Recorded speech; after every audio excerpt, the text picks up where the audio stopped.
Hello Riftbreakers! Today we would like to give you a closer look at World Expansion 4, a major free update for the Riftbreaker that introduces two huge additions. An entirely new way to play the campaign, and a brand new biome that pushes your survival skills in a very different direction. Let's start with the most significant change.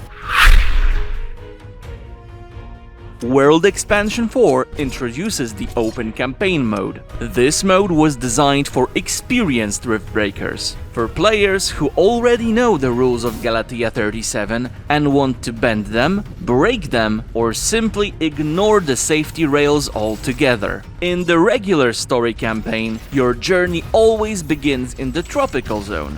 It's a deliberate choice. It eases you into the mechanics, the economy, and the escalating threats. In Open Campaign, we throw those assumptions out of the window.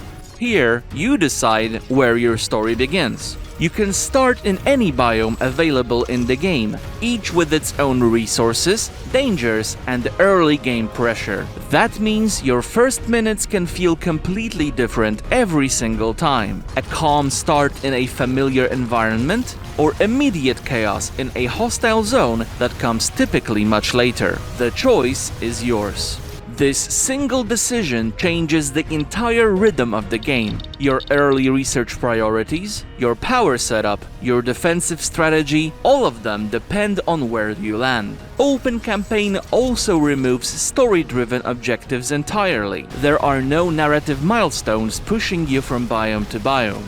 No characters telling you what to do next. You decide where to expand, when to expand, and whether expansion is even worth the risk. You may want to establish a network of outposts across the planet to secure rare resources and build a massive interplanetary economy. Others might choose a far more minimal approach, grabbing only what's necessary, fortifying fewer locations, and focusing entirely on the end goal.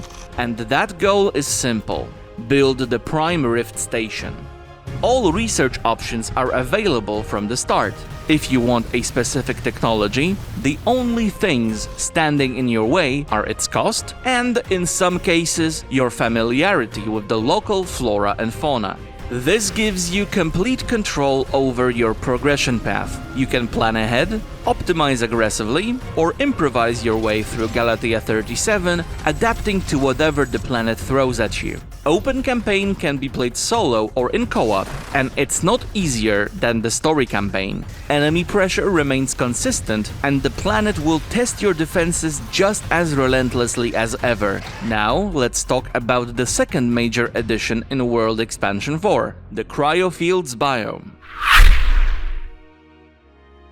This is a permanently frozen region of Galatea 37, covered in ice, frost, and characterized by extreme low temperatures. Visually, it is wide open, with fewer terrain obstacles than many other biomes, but that openness comes with its own challenges. Resource deposits here are massive, but they're spread far apart. Instead of one centralized base, you'll often be better off building multiple smaller extraction outposts and connecting them into a larger logistical network. The cryofields also introduce natural reserves of supercoolant. Until now, it had to be produced artificially. In this biome, it is abundant, opening up entirely new production and transport possibilities. With the right setup, you can turn the cryofields into a planet-scale extraction operation, feeding supercoolant into even the most remote parts of your infrastructure. Despite the harsh conditions, the cryofields are far from lifeless. You'll encounter new enemy species adapted to the extreme cold, each requiring different tactics to deal with effectively.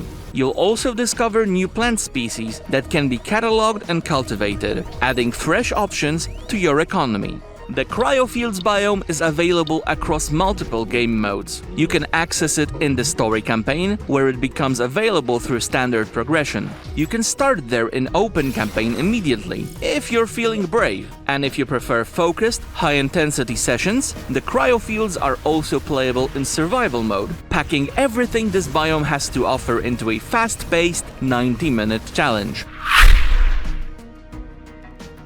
World Expansion 4 also expands your defensive and logistical options with several new buildings. We've added larger versions of energy storage and solid material storage. These structures take up more space and require a bigger investment, but they allow you to store far more resources in a compact footprint. On the defensive side, we're introducing 3 new towers. The Icicle Tower is a cryo-damage structure that fires projectiles which shatter on impact, slowing enemies and controlling space rather than dealing raw area damage. The Inferno Tower sits somewhere between artillery and a mortar. It fires cluster fire grenades that split mid-air. And finally, the Shredder Tower. It is a rapid-fire weapon that shoots acid-laced needles at enemies. These needles split on impact, and the resulting shards damage other enemies in the vicinity. World Expansion 4 is about choice, where you start, how to expand, what you prioritize,